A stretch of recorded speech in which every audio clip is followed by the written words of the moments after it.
My mom, my dad, my aunts, and my uncles, Jesus, even my neighbor and my teachers all say I should do my master's. So should I?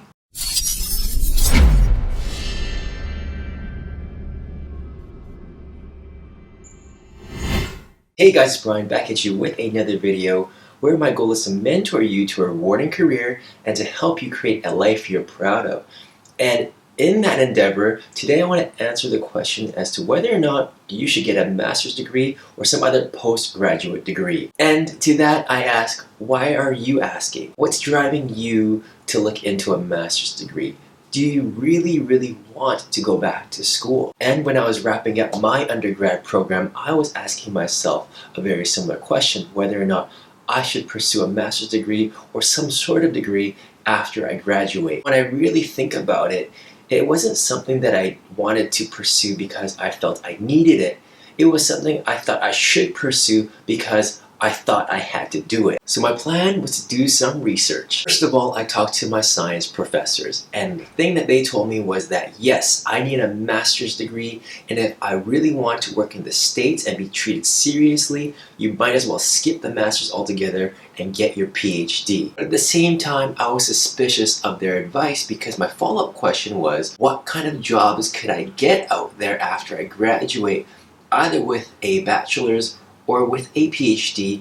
And you know what, their answers weren't that great. They actually hesitated. And so my suspicion was that the professors are coming from a place of academia, coming from a place of college and universities where a PhD or a master's is highly respected. To me, I felt that they were living in an academic bubble and they didn't have an accurate picture of what's outside of academia and what's actually happening in the work world. It was just a suspicion. I thought that maybe I'm wrong, so I wanted to pursue this further. I decided to talk to professors outside of the science faculty, and these are professors that I highly regarded. They taught the courses very well, they bonded with their students very well, and I thought that they would give some really good advice. So I asked them what was out there, what are possible career options, and they just gave me wishy-washy, generic advice that I could have found anywhere, and it was really disappointing. And it's also quite telling, isn't it? I mean, you've got these professors who are very smart, but they have no idea what's out there. As students, we're looking to them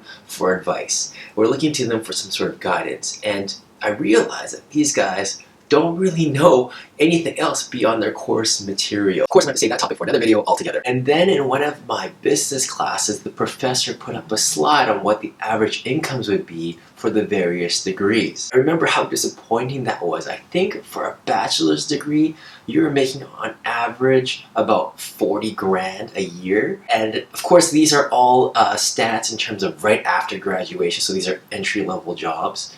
But with a master's, you're looking at 45 grand. I'm sure these stats are way different now. I mean, this was 10 years ago, but at that time, a $5,000 difference in earning potential was nothing. It did not justify me spending tens of thousands of dollars as well as 2 to 3 years of my time into a master's program. Now, I wasn't done. I wasn't fully convinced. I really wanted to exhaust all my efforts. So what did I do? I networked with people in the industry. So I reached out to people in the food sector, biotech, pharma, and even the natural health products industry. They all said the same thing. You don't need a master's degree or a PhD to break into the industry. If anything, that might actually hold you back, and that you can do very well for yourself with just a bachelor's. So that pretty much sealed the deal for me. I made the decision that I don't need a master's degree. And should I ever need to further my education, well, guess what? School is waiting for me. Universities, colleges, they're going to be there forever. The more I dug into it, the more I realized was that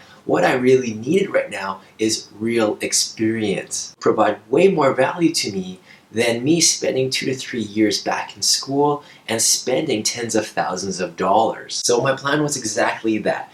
Get some real experience in industry, go at it as hard as I possibly can, learn as much as I can, to network with as many people as I can so that I can get that next promotion, get myself into a leadership role, thereby increasing my earning potential significantly. Should I plateau, should I hit some sort of ceiling and realize that my earning potential is capped, and in order to get to that next level, I need to get a master's degree or an MBA, well, hey, I'll just go to school then. And better yet, chances are a company that I'm working for will probably pay for it. For those of you watching and are considering whether or not you should get a master's degree, let me ask you this. Does that job that you really want actually require you to have a master's degree or a PhD? Well, if yes, then hey, by all means, get your master's. If no, don't bother.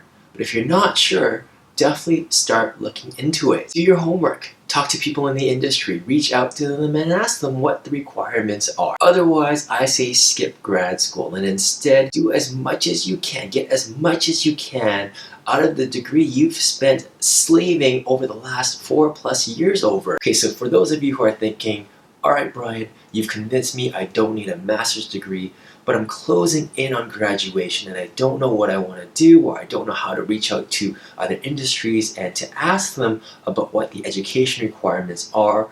Well, guess what? Download my free ebook, The Unfair Advantage. It's on my website, 101mentoring.com. It's a free download and I'll give you all the advice, tips, and guidance as to how to do exactly that. How to write your resume, cover letter, as well as salary negotiations. So pretty much it for me, guys. Thank you so much for watching. If you liked the video, please hit that like button. And if you really liked it, please hit that subscribe button. If you have any questions about today's video, or if you have a different question that you want me to answer in a future video, go to my website, 101mentoring.com. You can submit your question to me that way. Guys, have yourself a good one, and I'll see you next time. Cheers.